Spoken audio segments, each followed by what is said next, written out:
Olá, sejam muito bem-vindos ao Café Consciência. Esse é o nosso primeiro episódio. Esse é um podcast voltado ao conhecimento médico, o universo acadêmico e médico, mas também para a curiosidade do público em geral. Eu sou o Cássio Carbone, essa aqui é a nossa apresentadora também, Paula Ingrid. Bom, nós estaremos hoje trabalhando nesse episódio piloto a temática, a jornada na Faculdade de Medicina, desde a adaptação inicial ao PBL até as perspectivas do futuro. Nós estamos aqui, queria logo agradecer vocês aceitarem o convite, muito obrigada. Nós estamos honrados com o professor Eduardo Heller, que atualmente é o responsável pelas disciplinas da unidade curricular de NCS, e com o estudante Murilo Mancini.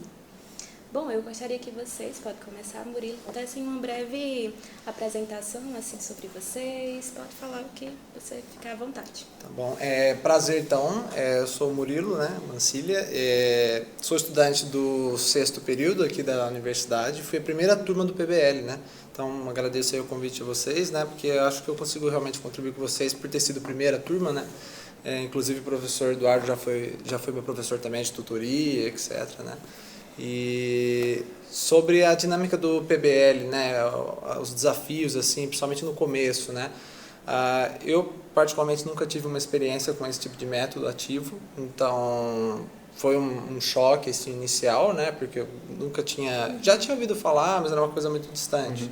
Então, quando eu tive esse primeiro contato, naturalmente levou um tempo bem considerável para eu conseguir me adaptar, não só eu, meus colegas, meus amigos, todo mundo foi a mesma coisa, ninguém foi muito fora da curva, todo mundo foi aquele período de adaptação normal mesmo, Os desafios assim foram, por exemplo, entender o que é uma tutoria, para que serve, como é que é a dinâmica, o portfólio, o que tem que escrever, o que não tem que escrever. São coisas básicas que a gente vai, ao longo do tempo, vai adaptando, os professores também vão auxiliando, Então, espero poder ajudar vocês aí, dando essas dicas aí hoje. Muito bem. Professor? Muito bom. Pessoal, primeiro, obrigado pelo convite. É um prazer participar aqui com vocês. Me apresentando um pouquinho, Eu sou o professor Eduardo, eu sou professor aqui do curso de Medicina, desde a primeira turma que a gente teve, em 2018, a gente iniciou aqui. Eu sou biólogo de formação, depois fiz mestrado e doutorado na área de genética. Tenho já aí uma história longa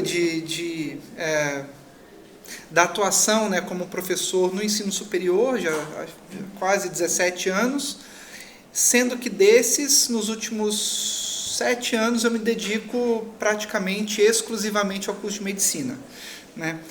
Atualmente eu sou professor da unidade curricular Necessidades e Cuidados em Saúde, o NCS, e além de dar aula nessa unidade curricular, eu também sou responsável por ela, Então faço aí um pouco da gestão administrativa, o planejamento, a articulação com os demais professores. Vocês bem sabem, é uma unidade curricular extensa, de carga horária extensa, com um monte de professores envolvidos, Então a minha tarefa é manter isso tudo também acontecendo da melhor forma possível. Perfeito. Bom, aproveitar que o Murilo já falou, o professor também, E pensando no PBL em si e em toda a sua bagagem, professor, enquanto já mais de 17 anos, como você descreveria o método PBL para alguém que nunca ouviu falar dele? Bom, primeiro, o Murilo ressaltou bem que são poucos os profissionais, professores, que são formados nesse método, Então, de fato, ele é um desafio, ele foi pelo menos um desafio para a maioria de nós, porque todos nós fomos formados num método tradicional de ensino. Assim como qualquer outra atividade humana, evoluções acontecem. E a gente não pode pensar diferente a respeito da evolução do processo de educação, do processo de ensino e aprendizagem. O currículo tradicional, ele é uma proposta, claro que não está descartada, nem a gente não considera errada, mas não é a única forma da gente ensinar. Houveram muitos estudos, né, ao longo do tempo a respeito do processo de ensino, do processo de aprendizagem, e sempre novas ferramentas são propostas. Dentre elas, o PBL, né, surgiu lá no finalzinho da década de 60, ele foi proposto por um professor neurologista, inclusive, da Universidade de McMaster, no Canadá, e ali no início da década de 70, ele começou a ser implementado por outras universidades. Universidade de Maastricht, na Holanda, outras universidades nos Estados Unidos, na Austrália. E hoje a gente tem diversas instituições no mundo e também no Brasil que utilizam essa ferramenta. Algumas instituições utilizam o currículo fundamentalmente baseado no PBL, né? E outras, como nós, utiliza o PBL como uma das ferramentas, uma das metodologias para o currículo, né? O PBL ele é uma ferramenta que tira o professor do protagonismo do aprendizado e coloca o aluno no centro, no foco dessa aprendizagem. Ou seja, a proposta é que a gente parta de problemas, né, o que dispara a discussão, o que dispara o estudo no PBL é um tema real, um tema que representa a prática profissional, no nosso caso aqui, um tema relevante da prática clínica, uma situação real, e a partir desse tema são levantadas diversas questões pelos alunos, com o auxílio do professor, que a gente prefere denominar de facilitador, né? E os alunos já trazem da sua formação pretérita, seja no ensino fundamental, no ensino médio, ou em algum outro curso superior, outras experiências estudantis que ele teve, às vezes até a própria formação familiar. A gente sempre traz conceitos, aprendizagens que se aplicam de certa forma a esses temas que a gente discute aqui. Mas é claro que quando as discussões são iniciadas, é percebido pelo grupo uma série de lacunas no conhecimento, especialmente porque a gente está colocando agora o nosso sarrafo, o nosso balizador, no nível da graduação em medicina, né? E como os alunos estão nesse processo de formação, é natural que haja muitas dúvidas a respeito dos temas que devem ser aprendidos. A gente chama isso de lacunas do conhecimento. E, a partir da identificação dessas lacunas no conhecimento, naquilo que o grupo entende que é importante discutir, é importante dominar, para poder trabalhar aquele tema proposto, o grupo vai atrás, então, das informações para suprir essas lacunas, né? Ou seja, a gente elabora aquelas questões de aprendizagem a partir da discussão do tema proposto e das lacunas que são reconhecidas no conhecimento do grupo acerca do tema. Isso gera essas questões que devem ser pesquisadas, estudadas, compreendidas pelos alunos, e num momento posterior a gente senta para discutir essas questões e gerar nova aprendizagem, novos conceitos, novo entendimento a respeito daquele tema, preenchendo aquelas lacunas que foram levantadas. Então, fundamentalmente, o PBL ele vai colocar o aluno como protagonista desse processo, né? Estudando num determinado momento sozinho, procurando boas referências, e num momento posterior a gente tem uma construção em conjunto, né? O grupo constrói junto novos significados. Eu acho que um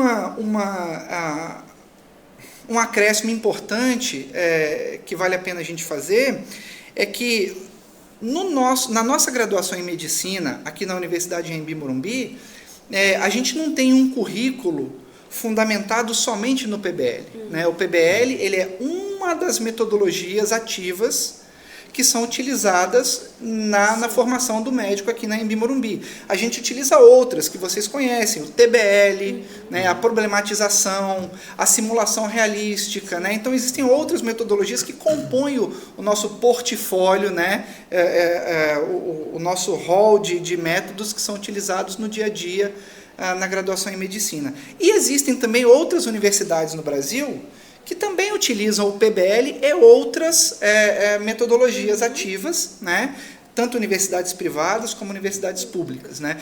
E é importante também a gente entender que as DCNs, as diretrizes curriculares do curso de medicina, elas estabelecem o perfil do egresso que a gente deseja na formação médica no Brasil, ou seja, ela define quais são as competências e as habilidades que uma pessoa formada na graduação em medicina deve conseguir desempenhar, né? E a gente entende que, utilizando somente o método tradicional, a gente cumpriria parte dessa formação prevista para o médico no Brasil. Então a gente adota diferentes metodologias, e o PBL é uma das mais eficientes, né, nesse processo, para que a gente consiga trabalhar competências e habilidades que vão além do domínio cognitivo, além do conhecimento técnico. Existem outras habilidades que o médico precisa adquirir ao longo de sua formação. E muitas delas não serão trabalhadas numa aula teórica, né, por exemplo, e então a gente lança a mão de outros métodos, né, para poder propiciar o ambiente ou situações adequadas para o desenvolvimento de outras competências no domínio socioafetivo, né, no domínio psicomotor. Sim, perfeito. Bom, Murilo, eu queria que você falasse um pouco para a gente da sua experiência, aquela experiência inicial que você teve, né, com o PBL, trazendo um pouco também dessas habilidades que você viu que podem ter desenvolvido assim com o decorrer do tempo. Você conseguiu observar assim, você veio de algum contato já com o PBL no seu ensino médio ou em alguma outra formação? Não, então, nunca tive contato com o PBL, assim, eu já ouvi falar, como eu disse, né, mas nunca tive contato propriamente dito assim, né, então já ouvi falar, algumas escolas, algumas universidades tinham, mas nunca parei para estudar sobre, né. Inclusive a própria Anhembi Morumbi aqui, quando eu fui entrar, eu não sabia que era PBL, não só eu, mas acho que, sei lá, 80%, 90% da turma que entrou comigo não sabia, né. E a gente descobriu na hora, então foi meio que um choque nesse sentido, né? Mas, então foi todo aquele desafio de entender como é que funciona, o que é, porque igual o professor disse, o padrão nosso de ensino médio, de diversas outras escolas, a maioria das escolas do Brasil, né? Elas são no modelo tradicional, né? Sim. Então, não que seja, igual o professor disse, errado ou não, mas o padrão é esse, né? Então, a gente quando chega aqui com uma dinâmica diferente, e aí o curso de medicina, o curso superior, que por si só já exige mais, é um desafio duplo, assim, né? De você adaptar o método de aprendizagem e também ao curso mesmo em si, que não é fácil, né? Então, vamos dizer assim, é um desafio duplo toda hora, né? Então, diversos desafios, né? Então, teve entender o que é um portfólio, entender para que serve a tutoria, igual o professor mesmo aqui disse, né? Que o grupo vai lá, vai buscar o que é uma referência boa, o que não é, né? Então, é todo um processo de alfabetização, diria assim, do aluno, né? Nesse primeiro momento, para saber como é que funciona, né? Então, teve vários pontos, assim, que a gente foi superando, assim. Eu diria que mais ou menos gastamos tranquilamente um semestre para se adaptar, né, a essa realidade, tanto que até uma pergunta como quanto tempo que demora geralmente, né, a adaptação, eu diria que em média um semestre tranquilo, né? Sim. Então foi tanto que o primeiro semestre eu procurei não pegar muitas atividades extracurriculares, que tudo bem que tem a importância do currículo de medicina para residência, mas o primeiro semestre eu foquei bastante em entender o método, né, entender como é que é. E aprender. Na verdade, é basicamente essa a meta, né, do negócio, né? Então, como eu vim na época ainda mais pós-pandemia, eu fiz bastante cursinho em casa, Então, essa atividade de estudar sozinho, buscar ir atrás, né, etc., eu já estava mais assim, aquecido nesse ponto. Mas mesmo assim tem vários outros pontos que a gente tem que aprimorar aqui e desenvolver, né? Que eu, pelo menos, nunca tive chance de desenvolver antes, né? Sim, verdade. Até entrando nessa condição que o Murilo falou, né? A questão, pegando a pandemia também, das habilidades sociais, né? Porque como o professor Eduardo pontuou, a gente não... Na formação a gente já não tem essa condição de treinar o currículo padrão, assim, desde o princípio não, desde o começo não. E com a pandemia ainda, né? Você disse que aqueceu na sua casa para o PBL, né? Mas para as outras... Então, na parte, acho que de estudar, por exemplo, pega o livro, vai na referência, essa questão de estudar, a parte técnica foi ok, né? Mas, por exemplo, uma novidade para mim foi que, tipo, nas tutorias todo mundo tem que participar. Aí eu já fiquei, como assim? Então já foi uma novidade para mim. Eu pensava que não era necessariamente assim, né? Tinha uma avaliação do comportamento do aluno na questão de participação. Sim. Então isso foi uma novidade. Então essa questão da sociabilidade foi uma coisa que eu tive que desenvolver. Porque eu naturalmente, eu até falava para os professores, eu naturalmente sou mais reservado, mais quieto, né? Mas é um ponto positivo, porque aí o método ele força você a desenvolver a comunicação, né, o trabalho em equipe, e querendo ou não, todo médico, independentemente da especialidade que vai seguir, ele tem que ter uma habilidade de relação interpessoal considerável, né? Então o método ele abrange essas competências aí também, de forma bem interessante. Eu acho isso muito bacana, porque quando a gente entrou também aqui no primeiro semestre, foi aquele processo de adaptação, e eu via que muitos alunos tinham mais dificuldade com a parte técnica, assim, por trazer, né, disciplinas que são difíceis, mais densas, a gente tinha que aprofundar o nosso olhar, então é algo que no ensino médio, nos momentos anteriores, a gente não tem tanto uma prática. Mas essa parte da sociabilização, de você desenvolver o falar, de você conseguir explicar para outra pessoa o que você entendeu acerca daquilo, foi algo que também pegou muita gente. Sim. Então, para ti, você considera que essa parte foi um desafio? Sim, foi. Porque primeiro que, como eu disse, eu tenho a tendência de ser mais reservado, então não sou tão expansivo assim. Aqui, por exemplo, eu estou falando, mas é porque eu já desenvolvi uma habilidade, né? Mas eu naturalmente dificilmente ficaria assim, né? Mas então sim, esse ponto foi um desafio para mim, né? De ter que desenvolver essa questão, mas ao mesmo tempo é um mix de coisas, né? Então o desafio de vencer, assim, sei lá, a timidez, de você passar a ideia ali que você está querendo comunicar. Mas, ao mesmo tempo, eu já tinha algumas coisas que eu já praticava na época de cursinho, por exemplo, né? Então, tipo, para aprender alguma coisa, eu sempre tive esse costume. Eu estudava, depois eu tentava explicar para mim mesmo sem olhar. Então, por exemplo, na tutoria, você tem que fazer isso, basicamente. Né? Se você lê o negócio, o primeiro que o professor vai ver, né? Vai perceber que você só está lendo, né? Isso não é uma participação tão boa, né? E segundo, que para sua memória mesmo não é muito boa, né? Igual o professor disse, um dos fundadores aí foi alguns neurologistas, eu acho, né? Então, a galera da neurociência.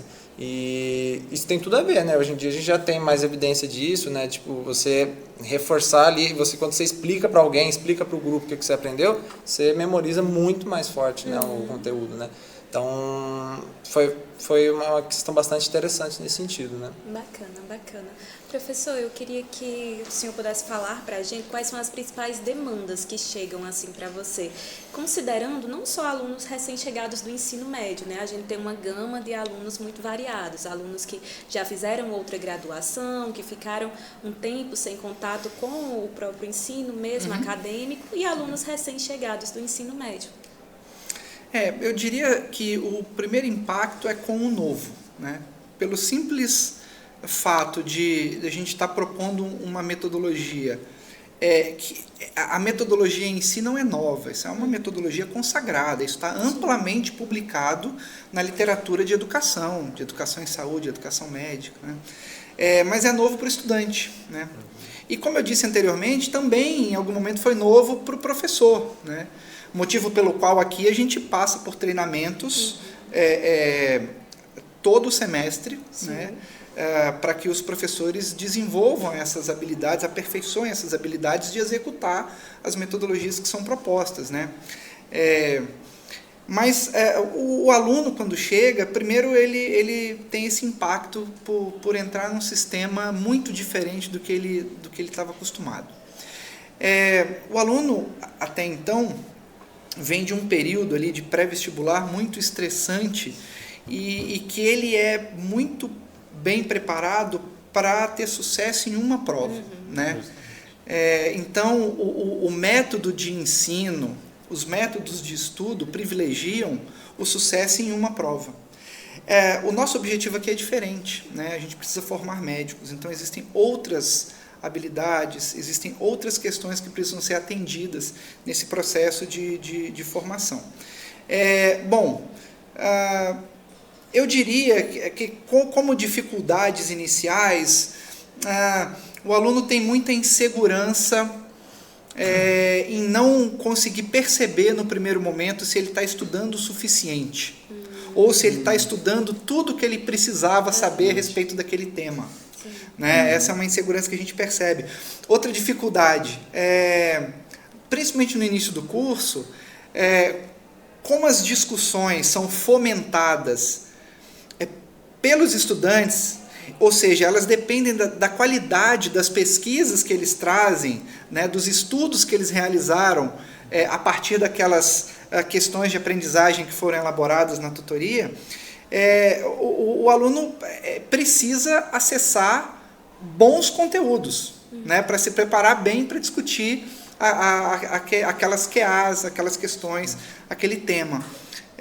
E há no início também uma dificuldade de entender o que é uma referência de boa qualidade, o que é uma fonte opinativa, né? O que é opinião e o que é ciência. Né? Essa é uma outra dificuldade que a gente percebe também.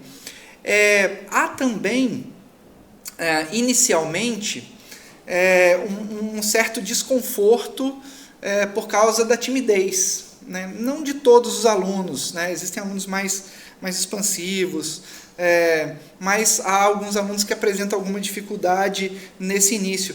E, como o Murilo bem comentou aqui, essas competências e habilidades que a gente quer trabalhar, utilizando métodos ativos de ensino, são competências importantes para um médico. Né? O Murilo bem citou aqui habilidades de comunicação, habilidades de trabalho em equipe, né? Habilidade de liderança, habilidade de escuta. Né?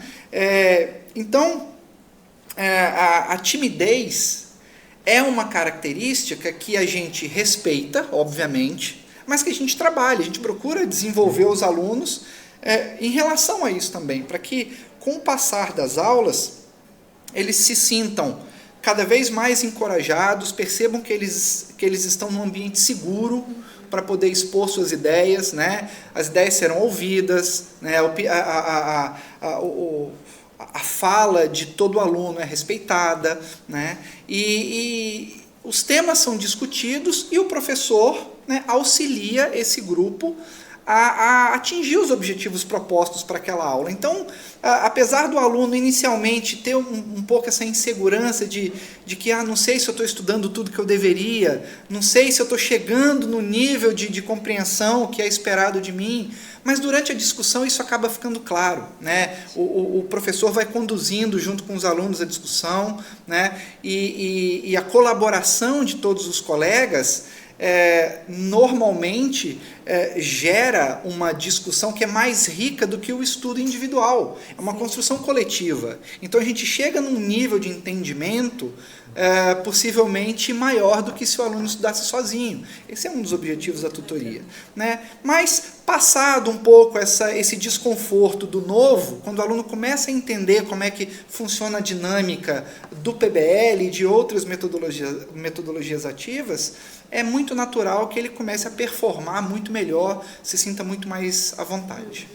Aliás, até aproveitando o tópico que o professor falou, né, esse também era um desafio bastante frequente, né, até onde estudar, né, e uma das coisas que pelo menos me ajudou meus colegas de turma também, foi sempre conversar com os professores, né, então tipo, sei lá, assunto sobre ossos, eu fui até aqui, tem que ir até aqui ou tem que ir mais, então a gente sempre tinha essas conversas frequentemente, né. às vezes em TBL ou em Morfo, né? Então a gente sempre tinha esse contato com o professor, né? Além de ver o nível que a tutoria chegou, que é como o professor disse, perguntar mesmo, né? Tipo, tem algum livro que o senhor recomenda para essa matéria, né? Ou não, ou tem algum específico assim que é clássico? Porque pelo menos quando eu cheguei na universidade eu não tinha muita noção de livros, né? Qual que usar, né? Se usa livro, se usa artigo também é outra discussão, né? Então, acho que esse contato com os professores, sei lá, depois que acabou a aula, ou até durante a aula, perguntar mesmo pro professor, né? Tipo, professor, qual livro posso usar? Ou, eu estava estudando, mas eu vi que começou a entrar em um assunto XYZ, tem que vir até aqui mesmo, ou tá bom? Então, acho que essa conversa clara, assim, direto ao ponto, também me ajudou bastante, sabe? E assim, os alunos são instruídos também para conseguirem atender às atividades que a gente propõe, né? Nessa questão, por exemplo, da busca, né? Ao mesmo tempo que o aluno está precisando já, né, executar buscas em bases científicas, ler literatura científica, em paralelo ao NCS, por exemplo, que é a unidade curricular onde o PBL é desenvolvido, o estudante também está trabalhando lá na unidade curricular de core currículo, Sim. no primeiro período, metodologia científica, né? Então ele está sendo instruído a respeito do que é uma fonte adequada, quais são as bases científicas que devem ser consultadas. Então o aluno tem um suporte, né, para conseguir desenvolver o PBL.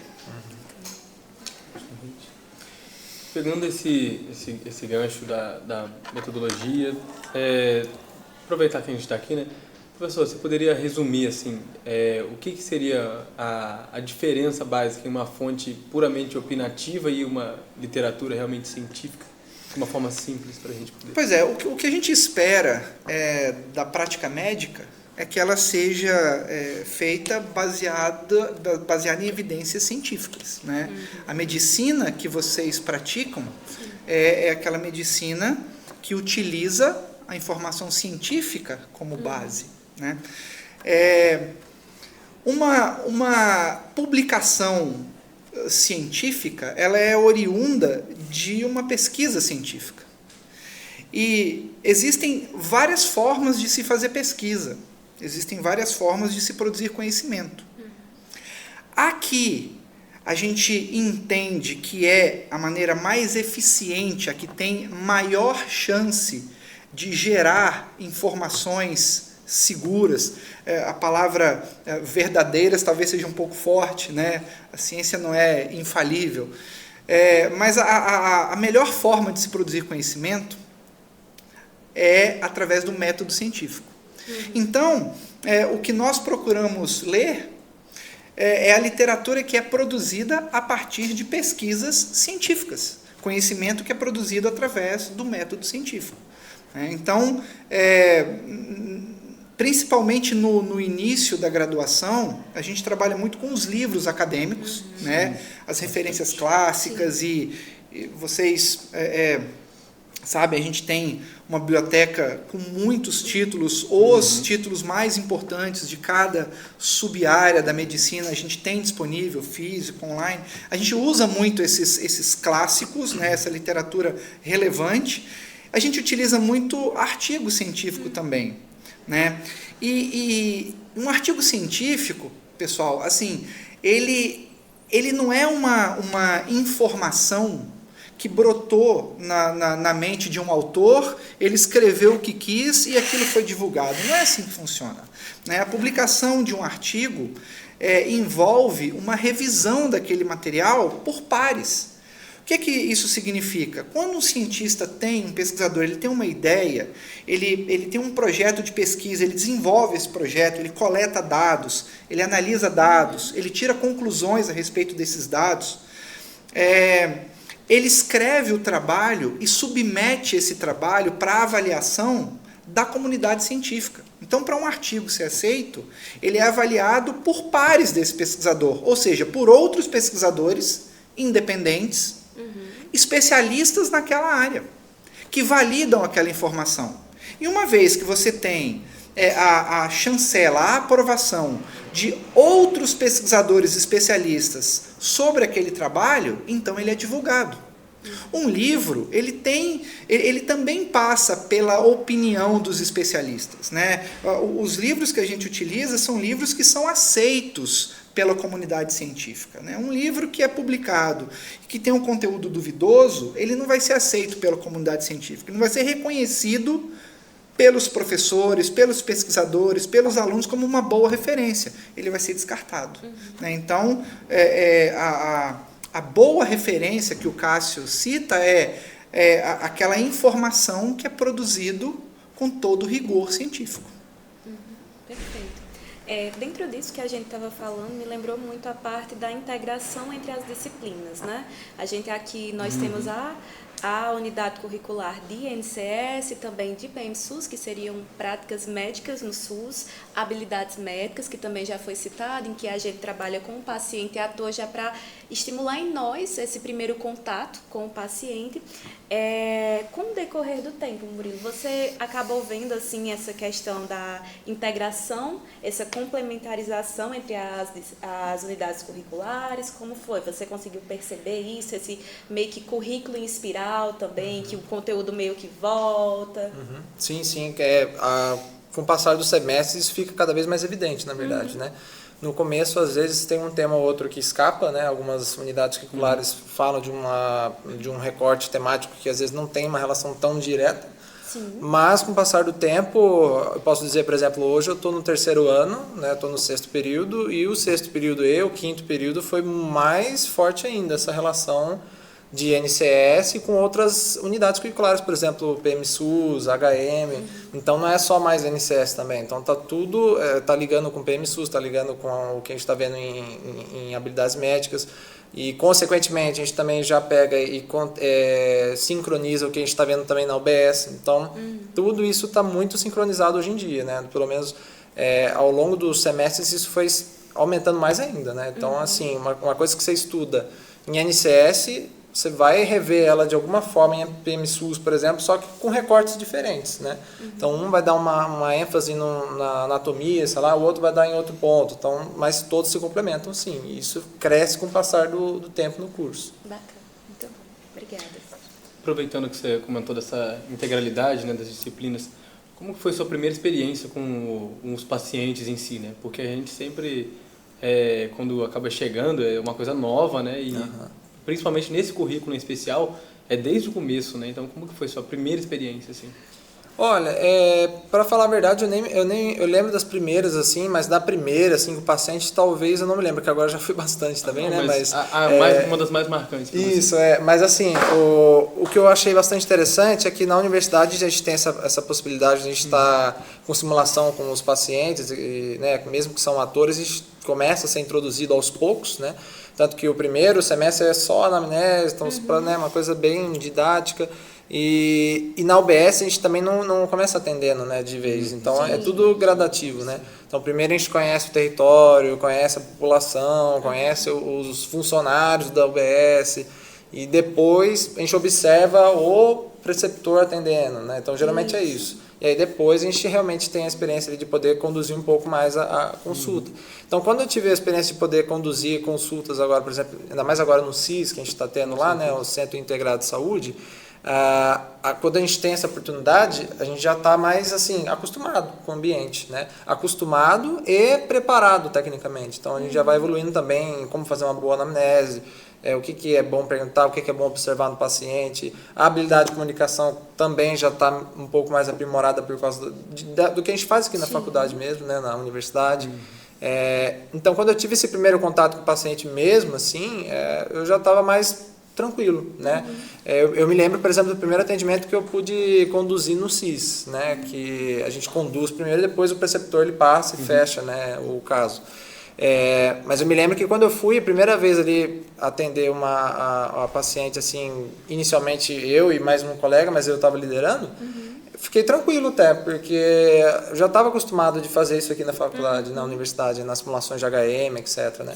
Então até que foi razoavelmente tranquilo, né? Então, só que é aquele negócio agora de verdade, né? Então, mas assim, vai pegando a manha, as coisas vão vão caminhando bem aí. Legal. Esse relato do Murilo, ele nos alegra muito, né? É um aluno testemunhando a eficiência do método que a gente pratica aqui, né? A gente ensina os nossos alunos. O que a gente quer formar aqui é um médico apto a resolver os problemas de saúde da população. Então, para que você seja apto a resolver esses problemas, a primeira coisa é conhecer esses problemas. Como é que você vai fazer isso? Observando esses problemas. Então é por isso que desde o início do curso vocês frequentam esses ambientes de atendimento de saúde. É claro que a inserção do estudante nessa prática, ela é muito gradual. Né? No início ele está lá para poder observar apenas, entender como é que funciona um atendimento médico, entender como é que o SUS funciona, como é que são os processos administrativos, né? Entender como que um paciente é recebido, né? Entender como é que um paciente é examinado, ele vai observando isso. E à medida que ele vai avançando no curso e adquirindo mais conhecimento técnico mesmo, e conhecimento prático, né? Experiências práticas, ele vai participando cada vez mais, ele vai sendo cada vez mais inserido nessa rotina de atendimento médico no ambiente de prática. Claro que sempre observado, acompanhado, né, orientado por um professor, por um preceptor, por um profissional. Né? E isso culmina nisso que o Murilo comentou. Né? A gente cria situações aqui, usando as diferentes metodologias que a gente utiliza no currículo de medicina aqui da EMI Morumbi. A gente cria situações, experiências, oportunidades para que o aluno desenvolva essas habilidades, adquira essas habilidades em ambiente controlado, onde ele pode errar, né? Onde ele vai errar e vai repetir, e vai ser instruído pelos professores, e vai fazer de novo, e pode repetir quantas vezes for necessária, para que quando ele tenha que executar com o paciente, ele já está preparado para isso. Né? Não é uma surpresa, como o Murilo relatou. Né? A gente fica feliz de ouvir quando o aluno se declara seguro, apto daquilo que ele precisa executar lá com o paciente. Muito ligado a isso, tem 2 pontos aqui no nosso roteiro para tratar um pouco sobre quais são essas habilidades, principalmente de desenvoltura pessoal, que vocês acham que são importantes os alunos focarem para o desenvolver mesmo no curso, e também como a outra pergunta seria a importância de trazer outras áreas do conhecimento para o universo acadêmico da saúde, da medicina mesmo, e acho que a gente pode ligar essas 2 coisas, por exemplo, a leitura para melhorar a comunicação. Pode começar, Murilo, depois a gente passa para o professor. Até o professor foi tutor meu de tutoria, talvez ele lembre, não sei se ele fala isso ainda, mas eu lembro que ele falava, quem lê bem, quem na verdade explica bem, fala bem, lê bem, e é verdade, né? Então quem consegue ter uma habilidade maior de fala, de comunicação, você pode ver, em geral tem um nível de leitura bom, né? Pelo menos bom, né? Sim. Então, sim, claro, e outra coisa, a medicina, apesar da gente, né, ainda mais estar na era da medicina baseada em evidências, ela não é uma ciência exata, nunca vai ser, né? Então tem um fator humano, né? Hoje em dia está muito em pauta a inteligência artificial e tudo mais. Tudo bem, mas no fim das contas a gente está tratando o ser humano. Então não tem como eu ficar só rígido a um conteúdo técnico. Então, aliás, tem um médico mesmo, o Osler, né? Ele é bem famoso, o pai da medicina moderna praticamente. Eu acho que é a frase dele que ele falava algo do tipo, quem sabe só de medicina, nem medicina sabe. Então, e é basicamente isso mesmo, né? Então, tudo bem, você tira boas notas na universidade e tal, legal, esse é o primeiro passo, mas não é só isso, né? Então, eu pelo menos, o que eu procuro fazer? Eu procuro estudar literatura, procuro estudar outras artes. Eu, particularmente, gosto de estudar filosofia. Então, isso é o que eu gosto. Mas tem outros colegas meus que estudam outras coisas, gostam de, sei lá, ler romances. Tem gente que gosta de sei lá, música X, o estilo de arte Y. Então, eu acho que é importante explorar essas ferramentas. Aqui na universidade também teve um tempo atrás aí o pessoal que fazia teatro aqui. Então, é importante sim ter, né, onde você se achar. Então, cada um tem uma preferência natural, né? As minhas são essas que eu disse. Mas eu acho que é essencial sim a gente como estudante já procurar estudar coisas além da medicina, né? Acho que é bem necessário isso. Porque senão a gente fica só num rigor técnico, né, científico. Tem que ter a questão da técnica científica, claro, tem que saber também dominar isso. Mas vamos dizer assim, é uma muleta, né? Você precisa das duas, né? Se você ficar sem uma, você não vai conseguir andar direito, né? Então, eu diria que é basicamente isso. Pode complementar. Além do conhecimento técnico, né, a gente já citou aqui autonomia, né, aprender a aprender. Pensa só, a medicina que vocês vão praticar daqui 10, 15, 20 anos, certamente será um tanto diferente da medicina que vocês estudam agora. Nesse momento, vocês têm um programa curricular para cumprir, dezenas de professores que instruem vocês, que acompanham vocês, que avaliam vocês. E quando você estiver formado, já que a gente entende que a medicina ela vai mudando, né? A saúde da população vai mudando suas características, novas doenças, novos perfis epidemiológicos, novas formas de tratamento. Como é que você vai aprender quando não tiver um professor e uma aula semanal para assistir? Né? Você vai precisar aprender por si só. Por isso que a gente quer desenvolver essa autonomia. E como é que você vai fazer isso? Você vai fazer isso frequentando eventos científicos, obviamente, fazendo cursos, mas principalmente lendo, estudando o que há de novo no conhecimento médico. Né? Então, por isso que a gente quer desenvolver autonomia no estudante. A gente quer desenvolver responsabilidade, liderança, trabalho em equipe. Né? E isso não é com aula teórica que a gente vai conseguir fazer. Né? E é muito interessante essa discussão da inserção de humanidades e artes na formação médica. Né? Primeiro, quando a gente insere as discussões de humanidades na formação médica, a gente está propiciando oportunidades de desenvolver um médico ético, responsável, com habilidade de comunicação, com pensamento reflexivo, contextualizado, que atenda às demandas da população. E quando a gente pensa em artes, trabalhar artes ou ensinar arte não é ensinar a fazer um desenho bonito ou a colorir, respeitar escalas e proporções, vai muito além disso. Né? Quando a gente trabalha a arte, quando a gente vivencia a arte, a gente está trabalhando com subjetividade, a gente está trabalhando com emoções, né? A gente está hiperativando a criatividade. Né? E isso são características fundamentais na formação médica também. Né? Ser criativo, desenvolver criatividade, e nada é melhor que a arte para isso, é fundamental. Todo profissional precisa ser criativo. Né? O médico ele lida com emoções. O que mais do que a arte desperta a emoção? Né? O médico ele vai precisar lidar com frustrações, né? Com tristeza, né?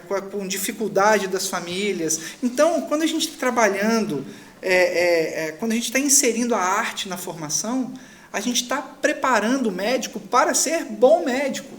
E eu entendo que isso não é uma característica adicional àquele profissional. Eu diria que é uma condição sine qua non para ser um bom médico. Agora, só para estar aqui essa cadeira, que Cássio, a cadeira de Cássio está embaixo da minha. Aí, velho, eu não consigo Essa me cadeira mexer. aí ela é muito larga. Né? Ai, Jesus. Calma aí. Para finalizar agora, Murilo, professor Eduardo, a gente gostaria de saber um pouco de como conciliar a vida acadêmica com a rotina, o dia a dia, né? Porque a gente sabe que a gente não está o tempo inteiro dedicado à faculdade em si, né? Então, como fazer essa conciliação? Sim. Bom, eu como estudante, assim, tipo, sempre é um desafio, né? Todo semestre é um desafio, o pessoal sabe disso aí. E ao longo do tempo a gente vai aprendendo como que a gente consegue conciliar melhor, né? Mas, assim, particularmente eu sempre tento, bem praticamente assim, tento render o máximo durante a semana, fazer as coisas durante a semana, né? Para tentar tirar um pouco de tempo aos finais de semana, né?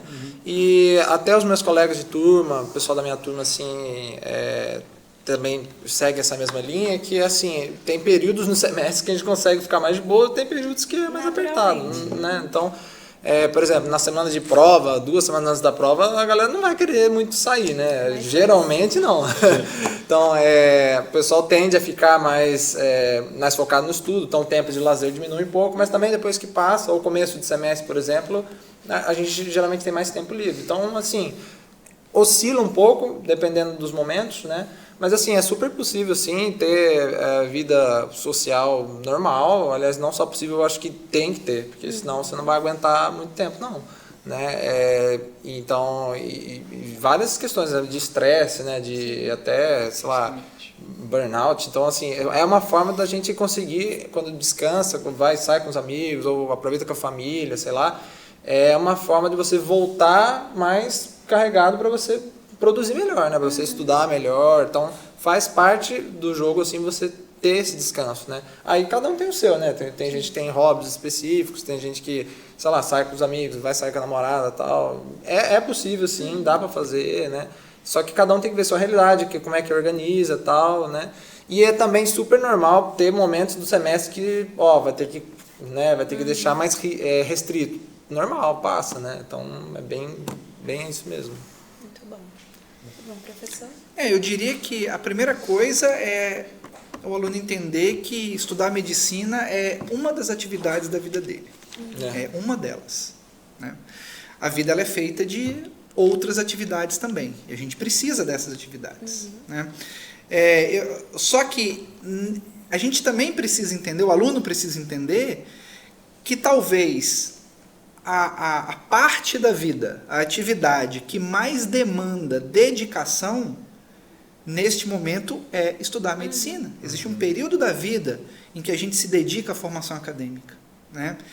E é importante que esse período seja bem executado, porque ele vai ser crucial para as etapas posteriores, né? Para a vida que você planejou. Né? Então, eu diria que eu acho que é fundamental estabelecer um cronograma semanal. Alguma coisa visual mesmo, não ter isso só no imaginário, né? Mas desenvolver um cronograma em que você, obviamente, dá prioridade ao estudo, né? E a gente sabe que é trabalhoso, é cansativo, e vai ser mesmo, né? É para todo mundo, mas que você também consiga colocar ali outras atividades que fazem parte da vida. Frequentar uma academia, né, fazer um exercício físico é fundamental. Né? Você precisa estar bem para poder cuidar das pessoas. Né? Você precisa estar bem consigo mesmo. Então você vai cuidar do seu corpo, da sua saúde, da sua mente. Então você vai à academia, vai fazer um exercício, você vai tirar algumas horas da sua semana, lá no final de semana, para poder compartilhar momentos com a sua família, né? Para namorar, para ir a uma festa. Isso faz parte, isso precisa acontecer. Só que isso precisa ser escalado, né, de maneira que não atrapalhe o rendimento acadêmico. A prioridade precisa ser, de fato, pelo menos a prioridade de tempo, né, a atividade que mais vai demandar tempo é o estudo.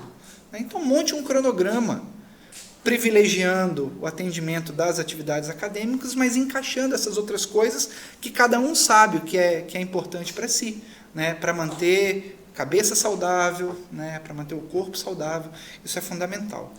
Eu diria que também há alguns macetes, podemos chamar assim, principalmente quando a gente trabalha com currículo integrado como o nosso, quando a gente trabalha com metodologias ativas, e que é algo que a gente tenta fazer o aluno enxergar desde cedo, quando ele chega aqui, que é entender o que é necessário realizar previamente as atividades de aula para que essas atividades sejam bem executadas. Se a gente está falando de um método ativo de aprendizagem, em que o aluno é o foco do processo, né, ele é o protagonista do processo, sempre vai haver a necessidade de uma preparação prévia para uma aula. E se você tem disciplina para poder se preparar adequadamente, para poder render bem numa aula, a atividade posterior é desonerada, né? Porque você já se preparou antes e o seu aproveitamento foi muito bom durante a aula. Certamente algum estudo posterior vai precisar existir, né? Mas a gente precisa perder aquele comportamento de que primeiro eu assisto uma aula, depois eu corro atrás estudando sozinho. Não, isso não vai funcionar, né? Na verdade, vamos tomar como exemplo o próprio NCS, Sim. o PBL que a gente está discutindo aqui, né? Para você ter uma tutoria profícua, né? Uma tutoria bem realizada, principalmente na etapa de fechamento, é preciso que haja uma boa preparação dos alunos, estudo, para que a discussão seja rica. Para você performar bem num TBL, que é uma outra metodologia que a gente trabalha aqui, no NCS, é preciso haver o estudo prévio daquele material que o professor disponibiliza, né? Daqueles artigos, capítulos de livro. Para você performar bem numa atividade do ateliê, lá dos laboratórios, normalmente a gente tem aquela atividade pré-aula, em que o aluno consegue aprender conceitos fundamentais sozinho, acessando o material que o professor disponibiliza, seja na plataforma, seja um material para leitura, para que quando ele vem ao laboratório, ele gaste aquele tempo com as atividades que demandam você ter a presença do professor, a disponibilidade dos recursos que um laboratório tem, a presença dos colegas para fazer uma construção coletiva daquele conhecimento, né? Mas isso tudo funciona muito bem quando as etapas anteriores, que dependem do aluno, são devidamente cumpridas. Então eu diria que sim, que o sucesso do aluno nesse currículo integrado, cheio de metodologias ativas, é cumprir as atividades que se espera, principalmente aquelas atividades prévias a cada encontro, que vão fazer o encontro em si, a aula, ser muito mais produtiva. Bom, estamos chegando ao fim do nosso primeiro episódio, Café Consciência. Já convido você a nos seguir nas redes sociais, no nosso Instagram, Café Consciência SJC. Também estaremos no Spotify e no YouTube. E você pode estar acompanhando por lá, a gente vai soltar muita coisa bacana, shots, as prévias de qual será o próximo episódio, qual será a temática. Então, pode estar nos acompanhando por lá. Muito obrigada por ter assistido até aqui. Para encerrar, eu quero trazer para vocês a oportunidade de vocês darem dicas para os alunos, dicas pessoais mesmo, da experiência de vocês. Eu acho muito bacana essa questão do cronograma, porque hoje muito se fala sobre organização, mas é uma organização padronizada. Mas aqui no PBL, eu aprendi particularmente que a organização é algo muito pessoal. Você tem que ver o que é importante para você, as matérias que você precisa dar mais atenção, os assuntos que você tem mais dificuldade.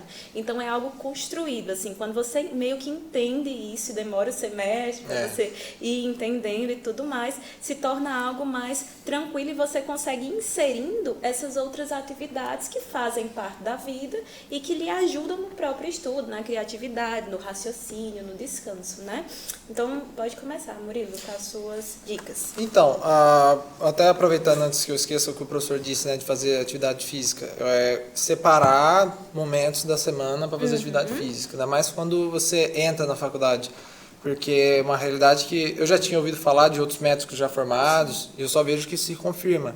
Ao longo do passar dos semestres, o tempo livre que a gente tem vai diminuindo. Se vocês forem lá no mural, lá no refeitório lá e verem a escala de horários, né, a grade, a nossa tem muito menos área verde, área livre, que a gente fala, do que, por exemplo, a T6, a T7, tem muito menos, né? Então, assim, o que eu dou uma dica é vocês aproveitarem para fazer a atividade física, a academia, algum outro esporte, sei lá, Principalmente nos momentos iniciais da faculdade, porque tipo, esse é o período que você vai ter mais tempo assim para gastar, porque depois realmente você vai ter que dar uma organizada, não vai ser todo aquele tempo que você teria, ainda mantenha, né? Mas enfim, aproveita esse início da universidade, assim, porque às vezes qual que é a mentalidade? Já comecei, agora não tem mais tempo de nada. Na verdade, agora é o que você tem mais tempo, né? Depois vai piorar. Então, mas vale a pena. Então, uma dica que eu daria seria essa, né? E uma coisa interessante que você disse, e isso também eu pontuaria, cada um vai ter uma semana, cada turma tem uma semana, então tem gente que começa com tutoria, tem gente que vai ter morfo lá na sexta de tarde, então assim, cada um vai ter uma logística diferente. Então, realmente adaptar o seu dia a dia, as metas que você tem pela semana, de acordo com o que você tem, né? Nas aulas, como é que vai ser o seu horário, quanto tempo você gasta para vir para cá, por exemplo, tem que ver tudo isso, qual que é o seu dia que é mais produtivo ou não, né? Escrever isso é bom, como o professor disse, acho que é bom para deixar visual, senão a tendência é você esquecer, né? E assim, uma dica que eu geralmente costumo dar, isso é meio macete assim, né? Mas às vezes tem semanas que apertam, fica mais difícil, aí o pessoal, qual matéria, qual unidade curricular vou focar, tal. Eu sou da ideia que se você fizer uma tutoria muito, muito bem feita, bem completa, até às vezes um pouco mais do que deveria, você já consegue abarcar morfos, já consegue abarcar TBL, né? Então, assim, se tiver naquele desespero de prova chegando, não sei o quê, eu daria essa dica também, tipo, nunca deixem a tutoria meio mais ou menos, né? Acho que porque você vai dar um BO depois para você resolver lá na frente, que você vai gastar mais tempo do que se você fizesse bem feito de primeira, né? Então, tutoria, eu acho que todos são importantes, óbvio, né? Então, TBL e tal, morfo, mas a tutoria eu diria que é meio que o coração ali de NCS, né? E depois, ao longo do semestre, vocês vão ver que HM vai estar junto, que PMSUS vai estar junto, então é aquele espiral, né? Aquilo que você vai revisando e você vai reaprendendo aquele conteúdo ali, cada vez mais aprofundado, né? Então eu diria isso. E assim, esse é meio clichê, mas é bom falar, porque o clichê é verdade geralmente, né? Então de não ficar se comparando, né? Então, o outro conseguiu estudar tudo que tinha para estudar na semana em 2 dias. Legal. Mas você foca no que você tem para estudar. Porque às vezes também o que acontece? O outro disse que estudou tudo em 2 dias. Aí você vai ver o cara leu de qualquer jeito e chegou lá na hora. Né? Então, assim, é muito relativo. Né? Então, foca no seu. Se eu te perguntar para você lá no dia da aula, tutoria, você vai saber responder? Acho que isso que é importante, né? Quanto tempo você vai levar para se preparar até lá, você que vai determinar, né? Às vezes você vai ter mais dificuldade com o conteúdo, outra pessoa vai ter menos dificuldade. Então, de fato mesmo, não gaste energia emocional, psicológica de ficar se comparando com os outros, não. Foca no seu objetivo e vai. É isso aí, né? E não tenha também... É muito clássico também, estudante de medicina, ter isso, né? De não querer admitir que está errado, né? Às vezes tal... Às vezes que eu fiz isso, eu gastei mais tempo estudando as coisas. Então, seja humilde, vamos lá, tá todo mundo aprendendo, não tem porquê, né, você querer ficar batendo de frente com coisa que, se eu errei aqui uma coisa, se eu não estudei uma coisa, às vezes alguém estudou uma coisa que eu esqueci de estudar. Então, como é que você fez, tal? Então, procura tirar a dúvida na boa mesmo, né? Então, você só vai ter a ganhar com isso, né? E é basicamente isso que eu tenho para dizer no geral, acho que é isso. E sempre tem um momento, assim, esta medicina que como eu falei aqui, né? Seja na academia e tal, mas, sei lá, sempre tem um livrinho aí, se você puder ler uma coisa que não tenha nada a ver com medicina, né? Marca um momento da semana para você espairecer, isso é essencial também. Muito obrigada. Professor? Bom, eu daria 3 dicas principais, né? A primeira é: esteja disposto a sair da sua zona de conforto, a fazer algo que você nunca fez, né? Não é porque você não conhece, porque você não fez, que aquilo não funciona, que aquilo está errado, né? É importante lembrar que por trás das atividades que a gente propõe, tem um time de professores pensando nessas atividades. A própria Universidade Anhembi, Morumbi e a Inspirali tem um time de profissionais da educação pensando o currículo de medicina, pensando os estágios, pensando a dinâmica de cada aula, né? Então, pode ser novo para o estudante que está começando, né? Mas há um time de especialistas discutindo, pensando e se preparando para executar isso. Assim, o aluno precisa estar disposto a fazer velhas coisas de um jeito novo, né? Estudar de uma forma diferente. né? Segunda dica: converse com seus professores e receba os feedbacks. A gente não tem muito essa cultura de receber um feedback construtivo, claro, né? A gente tende, muitas vezes, a achar que é uma mera crítica. Quem me dera, ao longo da minha formação, ter professores que, durante vários momentos da minha jornada de formação, sentasse comigo e me dissesse: Eduardo, isso e aquilo você faz muito bem. Agora, isso aqui e aquilo lá ainda não está muito legal. Eu acho que são pontos que você pode dedicar maior esforço, maior atenção. Nós, professores, fazemos esses feedbacks semestrais com vocês, aliás, mais de uma vez por semestre. Então, eu acho que é um momento muito rico ouvir esses feedbacks, aproveitar para conversar com seus professores, para entender o que vale a pena ter mais esforço no seu desenvolvimento. E uma terceira dica é não burlar o sistema, né? É entender o que se espera do estudante em cada atividade que a gente realiza aqui.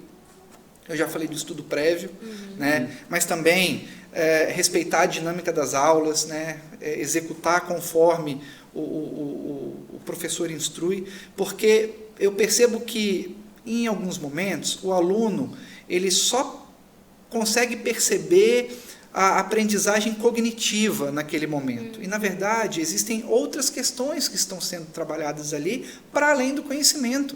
E para que isso seja atingido, é importante executar as atividades tal como elas são planejadas, né? Participar das discussões, interagir com os colegas, né? Seguir aquelas instruções que são dadas na execução de cada aula, né? Então, essas seriam as dicas que eu daria para o estudante. Não atrasar portfólio, pelo amor de Deus. Muito bom. Bom, excelente. Agradeço a participação do Murilo, Eu que agradeço. do Eduardo. O nosso podcast vai ficando por aqui. Como a Paula bem comentou, nós vamos ter mais oportunidades de um bate-papo tão rico quanto esse nas próximas edições. E a gente agradece a participação de todos aqui com a gente nessa conversa. Esperamos vocês lá, viu? Acompanhem a gente. Até lá. Até lá.